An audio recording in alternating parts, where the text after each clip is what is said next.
Welcome. You're watching Channel 9 in Fairfield. I'm Susan Kessel and Connie Boyer. We're going to co-host Opening Fairfield Doors. Welcome, Connie.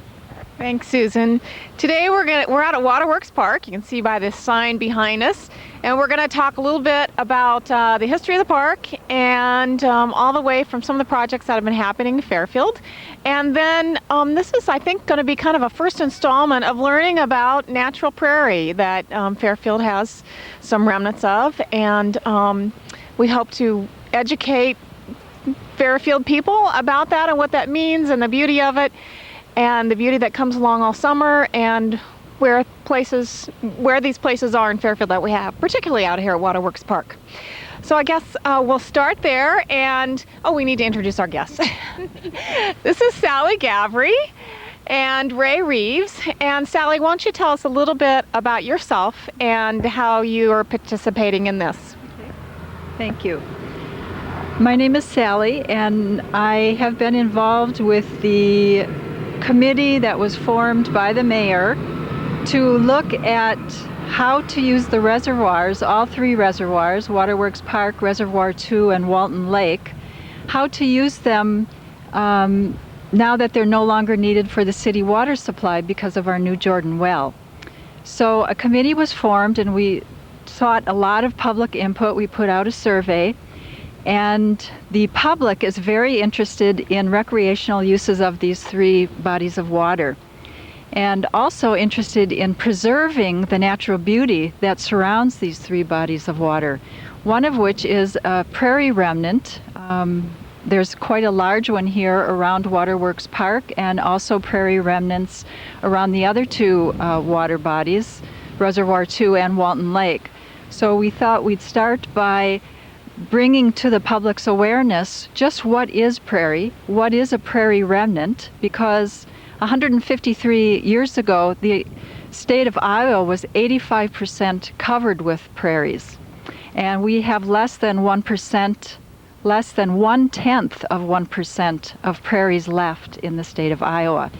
So it's really one of the most endangered ecosystems in the whole world. We've gone from 85% of the state being covered by prairies to less than 1/10 of 1% being covered by prairies in a short 153 years.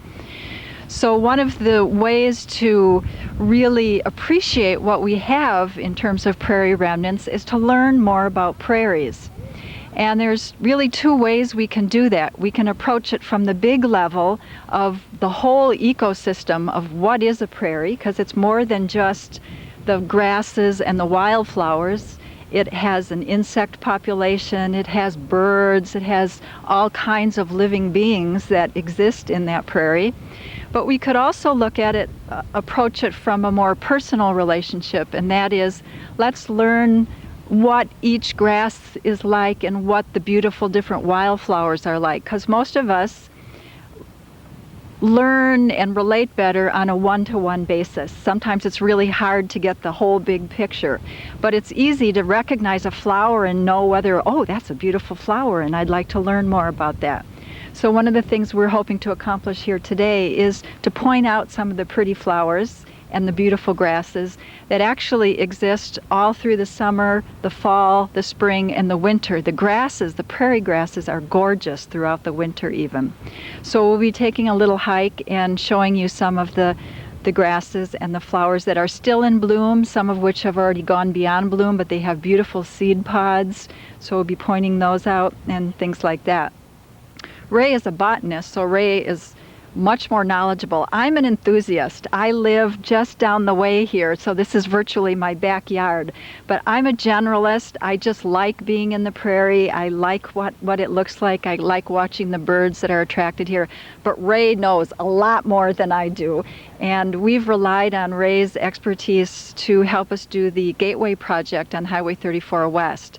And maybe, Ray, if you could share some of what we accomplished with that project, the different species of plants that we put in, and anything you might want to add. Ray knows a little bit about the history of the park here. Thank you, Sally. On Highway 34, what we've tried to accomplish is to recreate a little bit of prairie out there as a gateway entrance into the city. And we've done that using seed from local southern Iowa sources, as well as plants, which we've planted in last year. And if you get the chance to drive by, you should be seeing something bloom just about all the time. We used approximately 60 different species of grasses and wildflowers there, which would mirror very much what we're going to see here in Waterworks Park and in other remnants around Fairfield area. One of the interesting things about Waterworks Park is that it was, I believe, privately owned at one time, the land was, and then given to the city as an example of prairie as it was found during pre-settlement times.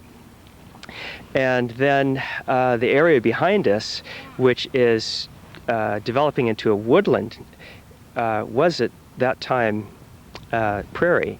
So that is an example of what happens to prairie if it's not maintained. One of the prime ways that prairie was maintained was by fire, both intentionally set fires and unintentional, but also by grazing by large animals like bison and deer and elk. So these large oak trees that you see behind us are remnants of a savanna, which is an open grassland with widely spaced trees. And these are bur oaks, and they're probably one of the most common oaks we have in Iowa, a very stately tree. Do you have any idea how old these trees are that we're looking at? My guess is these were probably 150 years or so. Bur oaks commonly can live 400 to 600 years. Wow. I think the state record is about 400 years for a bur oak tree. White oaks are also very long-lived trees. And I know that there are some white oaks on the eastern seaboard that are about 600 years old. Could you comment on the bark of the bur oaks, that how they were compatible with fire as opposed to pine trees? Sure. Behind us are white pine trees, and those are not native to Fairfield. Those were planted here. Pine trees and many other trees are not resistant to fire. So a prairie fire that would have gone through here would have done away with those kinds of trees. But the bur oak trees have a very thick, corky bark, which is able to withstand fire, even a hot fire. The young trees would have been affected. They would have been burned off on their tops, but they will resprout very readily, the bur oaks will. And that's why we see bur oaks in these kinds of situations very close by prairie remnants. I have a question regarding the west entrance where you have planted the prairie grass. I want to go back there. And because I've heard some comments, and don't take this too personally, that they don't understand, they think it just looks like weeds at this point. But my understanding is, number one, that it will take 2 or 3 years for it to really look nice, and you can comment on that. And number two, I also was told that the DNR wants more of these kind of plantings so that their maintenance is lower in these ditch areas. Do you know about that, and maybe can educate us a little bit on kind of what the DNR wants to do? Sure.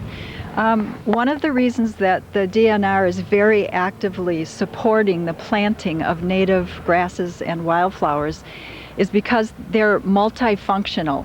They're not just pretty, and pretty or beautiful is very subjective. I did not discover prairie until about 10 or 12 years ago. And before that, I didn't know anything about prairie, and I would have looked at a prairie and seen a bunch of weeds. So the aesthetics of learning to appreciate prairie, I think, is something that is learned. It's not something that we're inherently born with, unless we had a unique childhood in that we were raised right next to a prairie. And some people I have met were. They have acres and acres of prairie where they were raised as children. But for most of us, that's not the case. So we gain an appreciation of the prairie by learning about it. And the DNR is quite knowledgeable about the benefits of prairie, and there are many. Oftentimes the DNR is dealing with very steep slopes at a ditch, and which can lead to a lot of erosion. The benefit of the prairie plants and grasses is that they have extremely deep roots, sometimes 8, 10, 12 feet deep. So they become very good. There's a lot of roots down there. They can absorb water very well. They're like a big sponge underneath the ground. A mature prairie can actually absorb 7 inches of rain in 1 hour. So they just have all this root mass underneath the ground that soaks up the water like crazy. And so it prevents soil from eroding. And also, it's why that prairie project on the west end of town, you mentioned, yes, it takes several years for the prairie plants and grasses to really become gorgeous on the top, because the first several years they're putting a lot of energy into growing down, into growing all that root mass, which will help hold the soil. It was the prairies that actually developed this wonderful topsoil. At one point way back, before we started sod busters, digging up the prairie, the topsoil in some places was 18 feet deep because of the prairies. All this wonderful root mass made all this wonderful topsoil. So the DNR likes using these native plants and grasses to hold soil, to hold water, to absorb water. What else? Can you think of other reasons that... Well, and ultimately it will be less expensive, correct? Well, yes, Ditches because they don't have to mow it. It doesn't require mowing. Usually, as Ray mentioned, the way it's maintained is through burning. And I would like to emphasize it's controlled burning, not just a wildfire.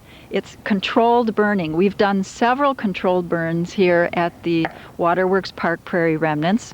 We notify all the landowners nearby when we're going to expect to do this controlled burn. The fire department comes. We have a whole team of people doing the burn, and we have one burn chief who assesses all the weather conditions that day. If it's too windy, we don't do the burn, this and that, and guides the whole group in terms of what we're going to do. So it's a controlled burn, very much planned out. We know what areas are going to be burned.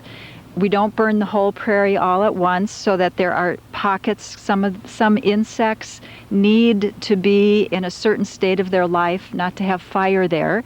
So we never burn the whole prairie all at once, butterflies in particular. Some birds at some times of the year are building their nests on the ground. So there's certain times of the year that we conduct these burns, and never the whole prairie, just pieces. So they're controlled burns, and it requires a burn once a year or once every other year. So there's no lawn mowing that needs to take place. All that money in terms of equipment, fuel, time, all that can be saved. Actually, there are studies done. Many businesses, corporate campuses, are converting their conventional lawns into prairies because of cost. It's much cheaper for them to install a prairie and maintenance over many years than a conventional lawn. So cost is a factor, and beauty. People do learn to appreciate the beauty of the prairie. It's a learned thing, I will grant you that. And the effect that it serves to help restore the land there. The birds come back, the animals, and it restores the whole habitat. So many corporate campuses are actually switching over large portions of their conventionally mowed landscape into prairie settings. I just want to take this opportunity to tie this into the Fairfield Beautification Commission. Being on that committee, Sally did give a presentation to us, and a lot of us in the community do have questions and we don't understand, and you have to be open-minded. And I said we need to do a lot of education in our community to understand some of the natural plantings, so that we don't have a closed mind on some things. And it is something that we need to look at for our future and get used to and learn about. So that's another reason we need to do this show, is to share with people in our community so they understand natural planting. So, Connie, do you have anything? Well, I just would like to ask, and maybe either one of you can answer this. We're at Waterworks Park, and you mentioned the other ponds, where we used to get water supply. But where else in Fairfield can we find natural prairie remnants that are left? Well, in terms of just general plant communities, Chautauqua Park is a good place to look for wildflowers, although those are more adapted to woodland settings, of course. But there are lots of prairie plants that you find growing in both woodland and full sun situations. So there's a little bit of each there. Round Hill Prairie is not far from here. That has a remnant and a reconstruction. Along railroad tracks, generally throughout the state, is where you find a lot of remnants. And along the railroad tracks here, on both sides of town, we find some pretty good little remnants of prairie. Ray, I wanted to get your background. You're very knowledgeable about all this. What is your background? I have bachelor's and master's degrees in botany from the University of Iowa. And I also have a business in which I grow native plants, and these are all perennial plants and grasses native to Iowa. And I've been doing that for about 7 years now. And I help people with their own little projects in planting prairies and restoring prairies and woodlands, and generally I have a pretty good time at it. It's nice to see things develop from high-intensive, manicured settings, kind of like what we're standing on. Do you have lawn? Well, I do have lawn, but I'm slowly getting rid of it. I have to just like anybody else, I have to wean myself from that chemical dependency. Now, I have to say, I love to play golf, and I love, that look, that manicured look, which I think most people in our community do. Sure. But I think there's a place for everything, and anything done well will look great. So we have to give this a chance and learn more about it so that we know where it will fit in and how it fits into our lives. I just have to make a comment about golf, because my husband is an avid golfer, and we have been researching golf courses because our desire is to have an organic golf course that is not chemically dependent. And interestingly enough, there's a whole trend in the golf course industry to make golf courses where there is much more of the golf course planted in the native grasses or whatever is native to that area. I have. There's one in Burlington, the newest. You lose your ball though, and it is gone. Don't even try. Well, then you just admire the landscape in which you lost your ball. But there are more and more golf courses that are going to that way of incorporating both the manicured look and the native look, whatever the native plants in that particular area are. There's one in Burlington that I've been to that has that. There's, I believe, one near Des Moines, Harvester, I think is the name of it, that has very much that feel. I've been to one in Florida where they did a gorgeous job of incorporating all the natural plants that were there without the artificial palm trees everywhere, just using what was there and still having a manicured look. But the day we were there, the greenskeeper was driving us around in this golf course and showing us where all the osprey nests were and all the bird nests, and telling us the story of this whole osprey family that had built a nest, and the chicks that hatched, and he was totally into more than just the golf. It was really fun to see. So that is a trend in the golf courses where you would expect to find it last, but there is this trend. They recognize too the value of how it makes their job easier, even in the manicured places, if more water is held in that land site and so forth. So it's definitely a trend, even with golf courses. Well, and I think it's very important, since this was our native ground, that we not lose it. Yeah. So let's go take a look at what we're talking about and share with you what prairie grass and prairie land looks like. Great. Well, we are out in the middle of the prairie, and we have a guest with us, and her name is Caroline. and she is 3 years old, so she's our helper right now. I said I had a lot of questions standing out here. There's a lot of things that we see and don't know about. But here's one over here that we probably don't see. Is that right? That's right. This right here is a member of the legume family. This is called white false indigo. And you can see that it has fruits just like a pea or a bean does. And inside it's got little seeds. This particular plant is also host of a beetle that eats the seeds. And sometimes if you open these up, you'll find a little long-snouted beetle, about 1/8 of an inch long, and it eats up those seeds. And that's one example of the kinds of interactions there are between insects and animals of all kinds with prairie plants. Now, I have a question. You said this is blue false indigo?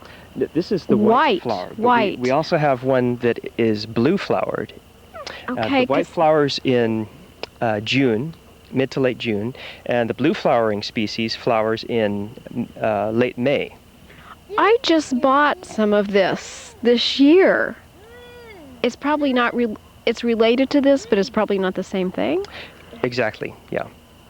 Okay, because I was really excited when I found this. You bought the blue flowered Yeah. variety. Yeah. Actually, this is the more common one that we find in Iowa.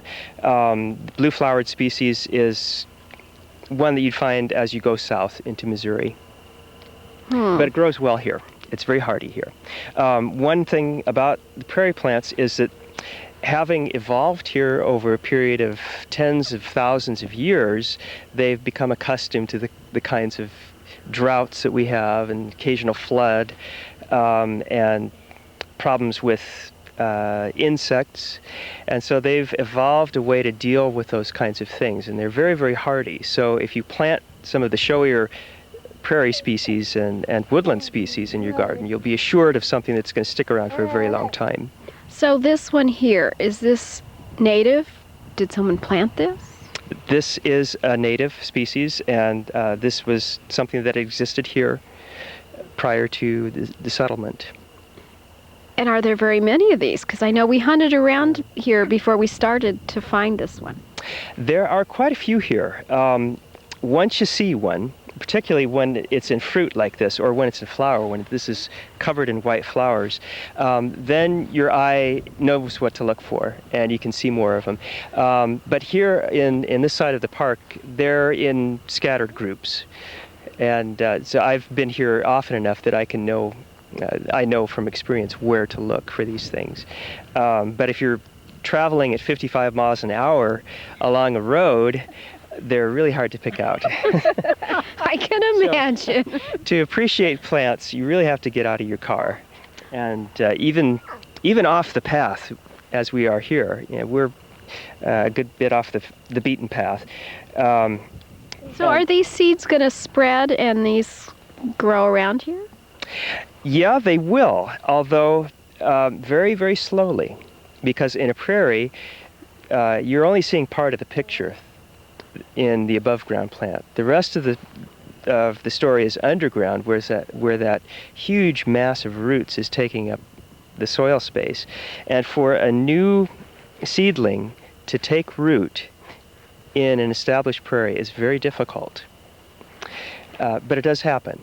Because it's very tight. It's very tight underground, and a seedling can be shaded out above ground by whatever is growing there. So there, the Baptisia here, this was probably a very old plant. It develops a very deep tap root, and it's very long-lived. It's hard to say how long this thing has been here, but hopefully it will have children.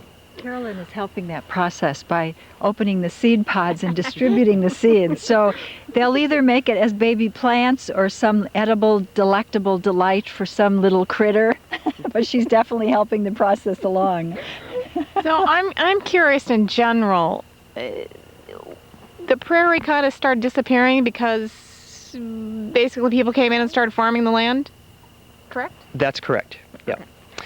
Prairie has been in existence in this part of Iowa for at least 500,000 years. That's the time period since the last glaciation.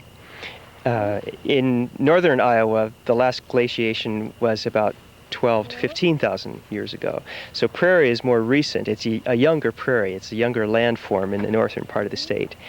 So these plants these are descendants of plants that have been here a long time. I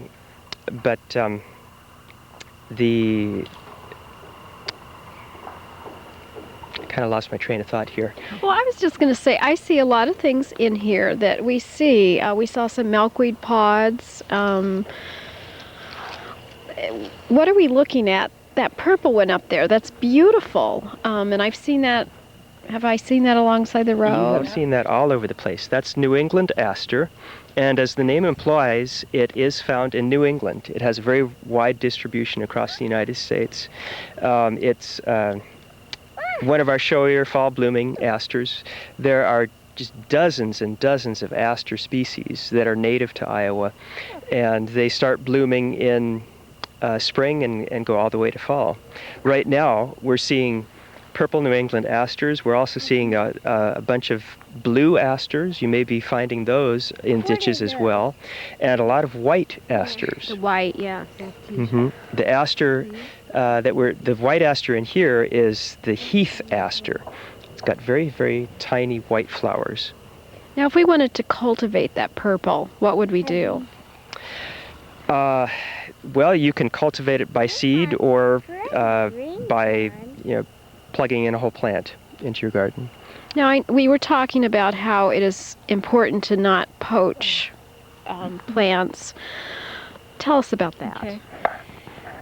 For one reason, as we've mentioned, they have very deep roots. So the possibility of you digging down 8 and 12 feet to get all the root system for this plant, you probably wouldn't do it.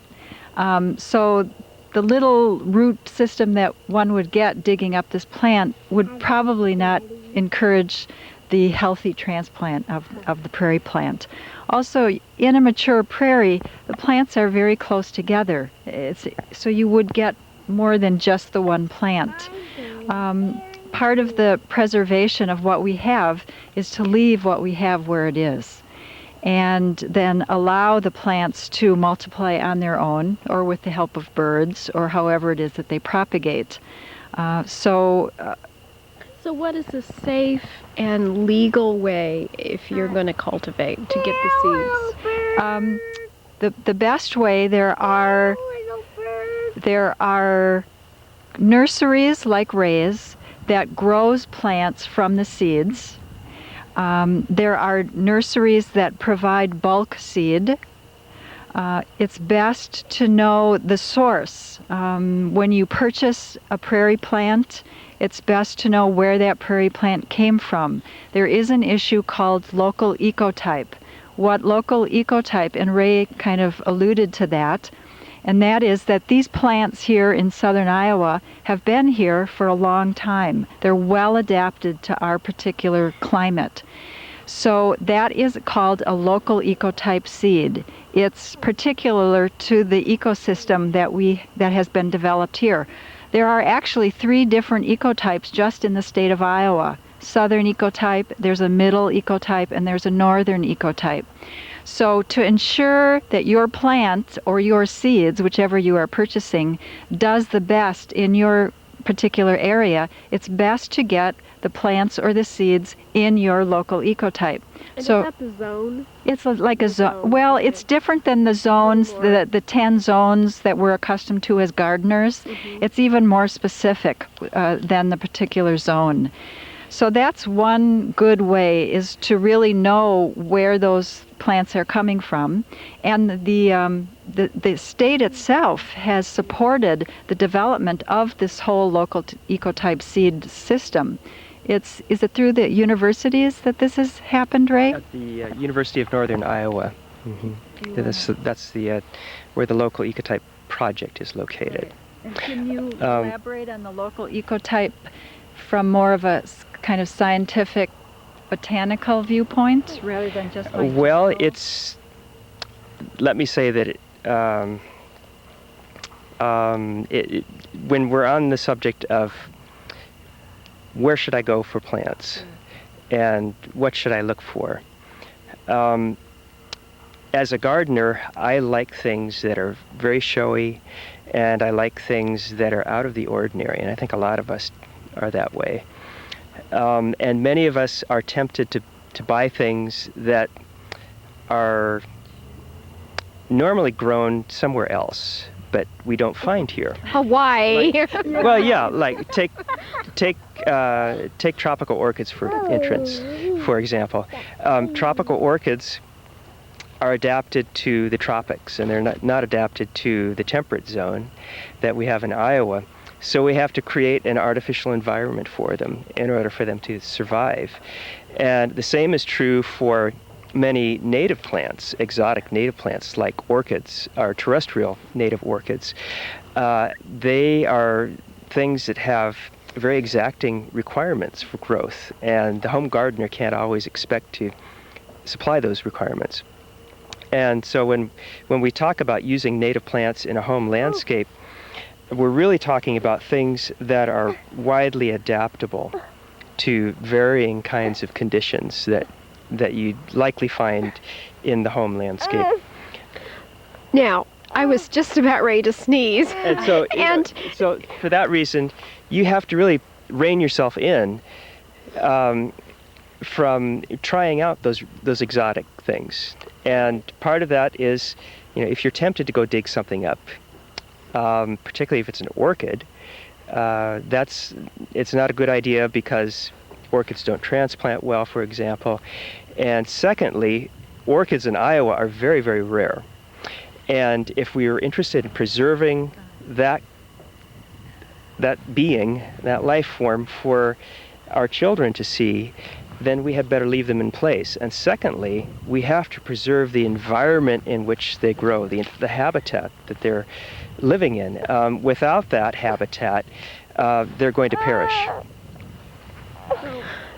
Quick question then. So we're standing out here. We've come off the beaten path. Are we hurting anything by standing in here? We don't want the whole town trooping out here to come and see this plant. So, what's appropriate and what's not appropriate as people learn? Well, some of the animals, the buffalo, the bison of the prairie was accustomed to having these herds of animals come through.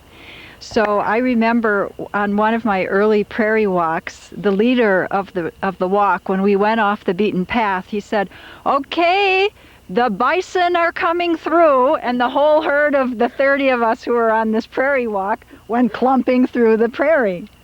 So it's one of the reasons why we have a path for people.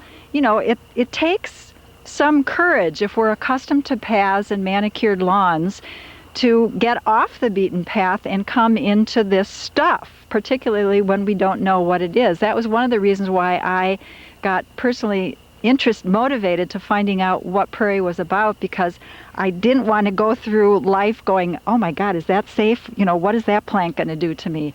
I'm thinking about snakes. And I just said I was about to sneeze, and so that made me think of this yellow plant over there is that goldenrod, and that has it's a rumor, correct? That it makes you sneeze? It's Yes. not really. No, it's a myth. People think allergies, that one sneezes, one is allergic to these beautiful goldenrod plants. And we'll see if we can get one in the camera frame. Here, behind us? Yes, it's very small, but I think Ray is bringing one over closer so that we can bring it. This is goldenrod, and Ray is bringing some examples too. So what is ragweed? Is that Ragweed, the same thing? no, it's very, very different, and we'll see if we can find some ragweed. Ragweed is what really causes people's Okay. sneezing attacks and allergy. But this is goldenrod. It is not what causes allergies. It is not what causes people to sneeze. And it's a beautiful plant, which if people could get that myth out of their minds, could probably even appreciate it more. What It's is this? This is ragweed. Oh. This is one of two kinds of ragweeds we have here. This is the smaller, low-growing species called western ragweed, and you're probably familiar with the taller one, also known as horseweed, that gets about 12 feet tall. And both of these produce a lot of pollen. Does this have a little flower on it? Yeah, but it's not at all showy. It's just a little green flower, but it's the pollen that we certainly notice. You have pretty Now- rings on. Like I said, there are a lot of things around here. What is this? That's called rosinweed. Rosinweed, it flowers with yellow flowers in midsummer. It feels like sandpaper. Mm-hmm. Yeah. It's called rosinweed because it has a sticky sap. Okay. And we're seeing it past its prime. The flower is actually yellow, and we're seeing just what's left of some of the seeds. But the texture, rub that, Carolyn. Rub that leaf. It feels like sandpaper, silica. What's the Latin name of rosinweed? Do you know? Silphium. Silphium. So it's in the Silphium family? The genus is Silphium. Silphium. It's in the aster family. Uh-huh. Now I'm seeing some berries down here. Don't touch, just in case it's poison ivy. Too late. It's not. Okay. There isn't here because No, there's no. a lot down there. So what is this, Ray? That is the Arkansas rose, or also known as the prairie rose. And the roses are interesting. We've talked about the deep root systems. There was a researcher at Kansas State University around the turn of the century named Weaver, who hired his graduate students and undergraduate students to dig down into the prairie, and they would measure the roots on the plants out there. And of course, he would pay them 25 cents an hour to dig these trenches, and they found that the prairie roses had root systems up to 25 feet deep. They are tough plants. That's amazing. Yeah. Okay, now here we have another one. This is very sweet little, they look like miniature daisies. They are so tiny. This is heath aster, and it's one of the last blooming asters of the season.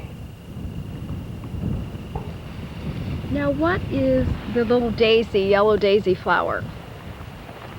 I'm gonna, yes. Yeah. Yes. What is this? This is one of a number of sunflowers that we have. This is a perennial sunflower, and they begin blooming in midsummer and continue into fall. And some of them are short like this, and we see some very, very tall ones. And those tall ones are sometimes Maximilian sunflowers and sometimes showy sunflowers. And I noticed this thing back here with a big bulb on it. Is this something, we haven't talked about this, have we? These things? That's a good observation. Now these are goldenrod plants. Oh. And this looks like it might be some kind of a fruit, but if you were to cut this open, you would find some insect eggs. And there are various flies and wasps that will lay their eggs. They'll burrow into the stem and lay their eggs in the stem. And then the plant responds to that by growing this gall. And the gall is kind of analogous to a tumor. And it's purely plant tissue in there. And then the developing insects eat their way out of that. And they use that for sustenance. My cameraman's going to laugh when I say this, but I was just in New Mexico and brought jumping beans back. Is that comparable? I know the larvae from a worm lays its egg in the flower, and then it forms over the seed, and then that's how we got jumping beans that I just brought home to my grandchildren. It sounds like the same kind of thing. Yeah, I think that's what's happening there as well. There are insects inside. Yeah. So at what point will the insects eat their way out? Next spring? This fall? This winter? Next summer? Hopefully not at all. I think it depends upon the Not in the next 5 minutes? But, it doesn't look like there's a hole in this yet. So it might be in the spring that it would gnaw its way out. Or it could be yet this fall. But some of the insects are beneficial. They might give us the creepies, but that's part of the thing that we learn. Remember, we started originally talking about it's really a whole ecosystem. It's not just these plants and flowers, and this is a wonderful example of the intricate relationship between an insect and a plant. The plant actually becomes the home for the insect, and so it's kind of that bigger picture that we start to learn about there are valuable insects, and what role do they play in the prairie, and what are those valuable insects, and the pollinators. I remember my husband for many years played competitive golf around the state of Iowa, and that's how we actually toured Iowa, was via his golf competitions. And he would play golf and I would go visit the prairies that were closest to where he was playing golf, and got him hooked so that even when I wasn't with, he would go visit the prairies. And one of the most incredible experiences he had at a prairie was in the middle of the summer, where he walked into this prairie, and it was just, he said, all he could hear was the hum of all the bees that were going from flower to flower in the prairie. So the pollinators are a very essential part of, if we lost all the bees, where would we be? We would be without food, because we need the pollinators to do their job of pollination. So it's a very intricate relationship, an interconnected relationship that you get to appreciate the more that you learn about all the various aspects. And I'm seeing lots more things here. There was one over here. This one looks really different. What is that? That's a milkweed. It's not in flower now. This is the whorled milkweed, and this blooms in midsummer with kind of a creamy white flower. We have a number of different milkweed species out here. The common milkweed, most of us are familiar with. And which I do see over there, with the pod up there. The milkweed seeds are flying away on their wings. And we also have butterfly milkweeds that are common in the state, purple milkweeds that are a little bit more uncommon, but they're still here in Iowa. All of the milkweeds as a group have very fragrant flowers, and that's why they attract butterflies. A great many of the plants that we're looking at now are pollinated by butterflies or bees or other insects. The grass is here, however, and the primary one that we're looking at in here is Indian grass. And we should grab one of those to get a close-up of. Indian grass and the other grasses native to Iowa are wind-pollinated, and they just rely upon the wind to carry the pollen. So there's such a a variety out here. I mean, as you're driving by, you see this stuff, but until you really get out here and look, there are so many. And what is this? So this is Indian grass. And Indian grass, I think, is a really nice fall color producing plant. It got a nice golden color, and when it's grown in masses, it's actually it can be used as a living snow fence. I've seen it used that way. It really traps the snow, and in some parts of the roadsides that are planted to native plants, you can tell the difference immediately when you drive by them in the wintertime, because those are the areas with deeper snow. It traps the snow in there. And the short grass that down here, this is the, what did you say that was? Well, the shorter grasses here are, we've got a mix of things here.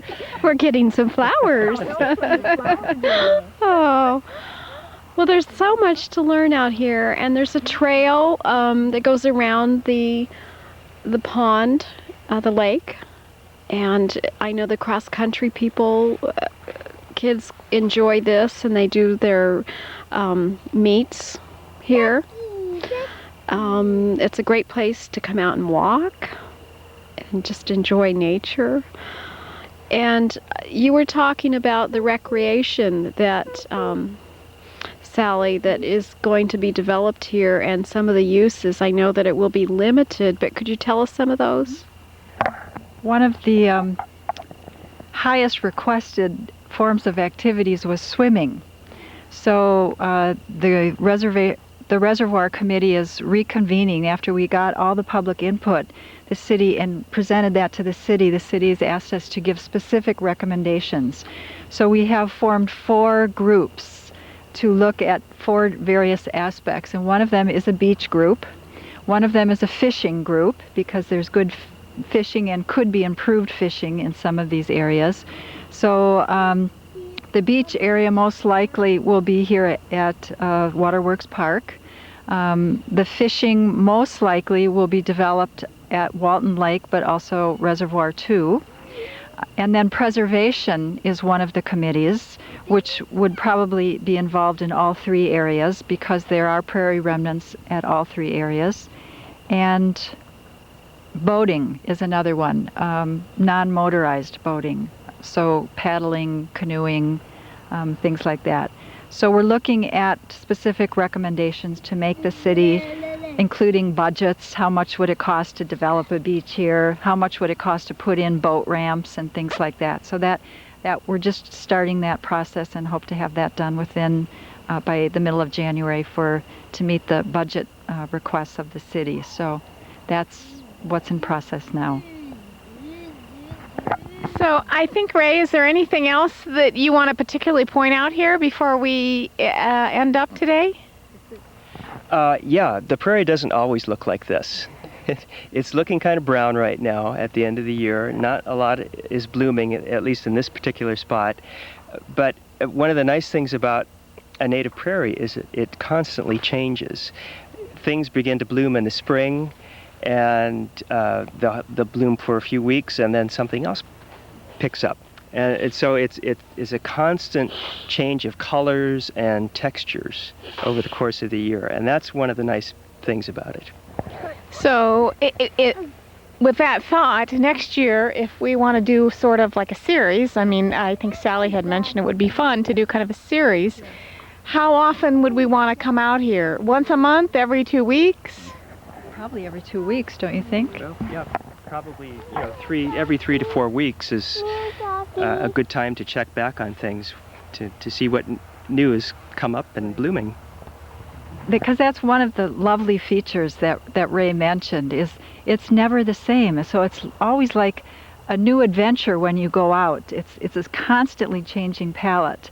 And it's like an adventure. Okay, what are we going to discover today? There's this element of mystery. You don't quite know what's going to be in bloom. And I think also part of the learning process is you begin to appreciate not just the flowers in bloom. There's a certain beauty of of when they go through all their stages of the seed pod, like the baptisia. It's a very unusual seed pod, and that has its own sense of beauty.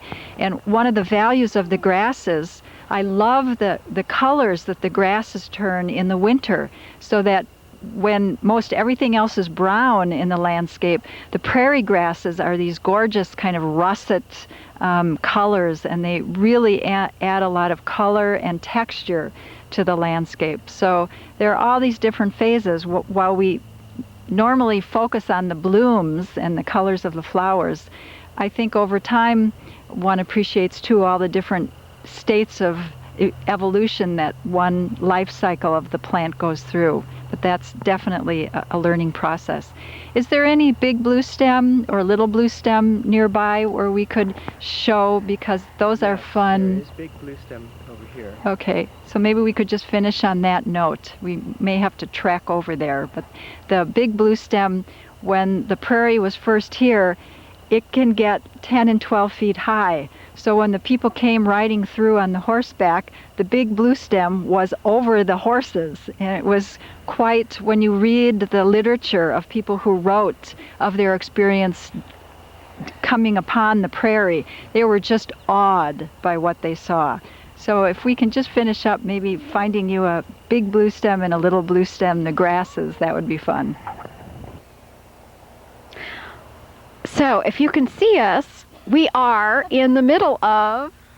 Mostly big blue stem, that's the taller stuff, and there is a little bit of Indian grass in here as well. And how can we differentiate? Big blue stem is also known as turkey foot. And if you hold up your 3 fingers, you can get an idea of what the top of this plant looks like. Here's one right here. And Indian grass is more like a big feather. Okay, I can see that now that you say that. Okay.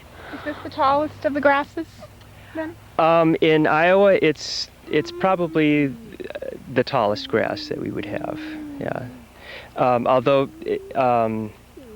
see, around here you might see the common reed grass, which is also a native, which would get a little bit taller in some situations. Well, this has been lots of fun, very enjoyable to do this show, and Richard is signaling for us to walk out. But it's been great, and I would encourage everyone to get back to nature and come out to, this is at Waterworks Park, and enjoy some of the natural prairie. Take a look around and see all the different kinds of plants. I've learned a lot. Sally, thanks for sharing. I hope that you've learned something too. Thank you, Ray, for come on over here. And your daughter for helping show the flowers. And extra entertainment. Tell everybody bye. Bye. Thanks. And